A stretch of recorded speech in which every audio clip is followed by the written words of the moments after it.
ఉన్నాయి. దాదాపు అంటే 63,000 పైచిలుకు గ్రామ పంచాయతీలకు ఎన్నికలు జరుగుతున్న సమయంలో పెద్ద ఎత్తున రాష్ట్ర వ్యాప్తంగా హింస చెలరేగింది.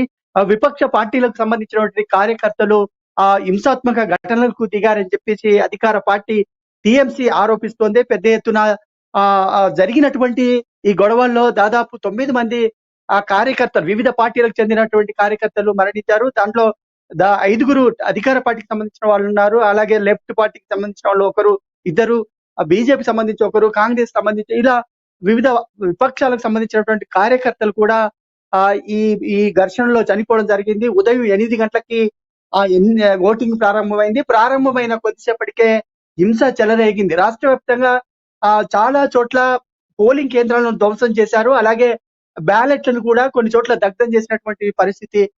దీంతో చాలా చోట్ల హింసాత్మక ఘటనలు జరిగిన తీరును అధికార పార్టీ తీవ్రంగా విమర్శిస్తుంది. విపక్షాలు కావాలని చెప్పేసి ఆ గొడవలకు దిగారు, చాలా చోట్ల ఘర్షణలకు దిగారు. అధికార పార్టీకి సంబంధించినటువంటి కార్యకర్తలపై దాడులు చేసి చంపేశారని చెప్పేసి ఆ టీఎంసీ ట్విట్టర్ ముఖంగా ఆరోపణలు చేసింది. ముఖ్యంగా చాలా చోట్ల పోలింగ్ కేంద్రాలను ధ్వంసం చేసినటువంటి పరిస్థితి కనబడింది. ముఖ్యంగా బ్యాలెట్లను కూడా కొన్ని చోట్ల బ్యాలెట్లను కూడా దగ్ధం చేశారు. దీనిపైన అధికార పార్టీకి చెందినటువంటి నాయకులు, ముఖ్యంగా బీజేపీకి సంబంధించినటువంటి కార్యకర్తలు పెద్ద ఎత్తున రాష్ట్ర వ్యాప్తంగా నిరసనకు దిగారు.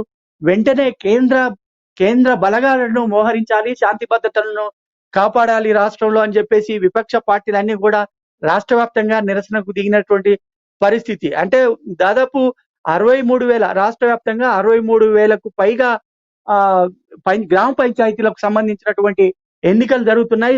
ఉదయం 8 గంటలకు ఎన్నికలు ప్రారంభమైన కొద్దిసేపటికే ఆ హింస చెలరేగింది. అయితే చాలా చోట్ల ఇప్పటికే దీనికి సంబంధించి మొత్తం మీద హింస చెలరేగుతున్నటువంటి ప్రాంతాలను గుర్తించిన ప్రభుత్వము ఘర్షణలను అదుపు చేసేందుకు ప్రభుత్వం ఇప్పటికే పెద్ద ఎత్తున పోలీసు బలగాలను మోహరించింది.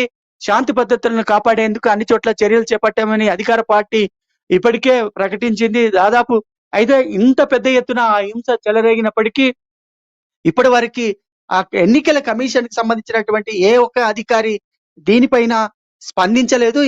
ఇప్పటి వరకు ఎక్కడ కూడా అధికార పార్టీకి సంబంధించిన వాళ్ళు మాత్రమే దీనిపై స్పందించి తగిన చర్యలు తీసుకుంటున్నాము, ఏ పార్టీకి సంబంధించిన వాళ్ళైనా హింసకు దిగితే ఊరుకునేది లేదు, ఉపేక్షించేది లేదని ఇప్పటికే టీఎంసీ అధికార ప్రభుత్వము ఇప్పటికే హెచ్చరించింది.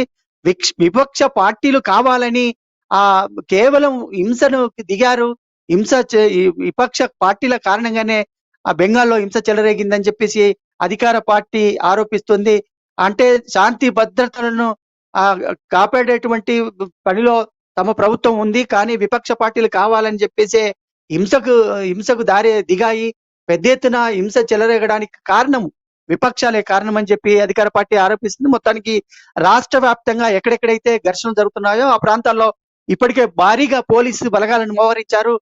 శాంతి భద్రతలను అదుపులోకి తీసుకొచ్చేటువంటి ప్రయత్నం ప్రభుత్వం చేస్తా ఉంది. ఇప్పటికే డీజీపీ వివిధ ప్రాంతాలకు సంబంధించినటువంటి అధికారులకు, అంటే జిల్లా అధికారులకు ఇప్పటికే ఆయన ఆదేశాలు జారీ చేశారు. కొన్ని చోట్ల నిషేధాజ్ఞలు విధించినటువంటి పరిస్థితి. అన్ని చోట్ల కూడా అంటే పోలింగ్ కేంద్రాల దగ్గర పకడ్బందీగా బందోబస్తు ఏర్పాట్లు చేశారు. వెంటనే స్పందించి డీజీపీ జిల్లా అధికారులకు ఆదేశాలు ఇచ్చారు. దీంతో ఎక్కడైతే సున్నితమైనటువంటి ప్రాంతాలు ఉన్నాయో ఆ ప్రాంతాల్లో ప్రభుత్వం నిషేధాజ్ఞలు జారీ చేసింది. ఎవరు కూడా హింసకు దిగితే ఉపేక్షించేది లేదని చెప్పేసి పోలీస్ శాఖ హెచ్చరికలు జారీ చేసిన నేపథ్యంలో పూర్తిగా మరికొద్దిసేపట్లోనే పూర్తిగా హింసకు సంబంధించి చెలరేగినటువంటి హింసను అదుపులోకి తీసుకొస్తామని చెప్పేసి డీజీపీ ఇప్పటికే ప్రకటన చేశారు.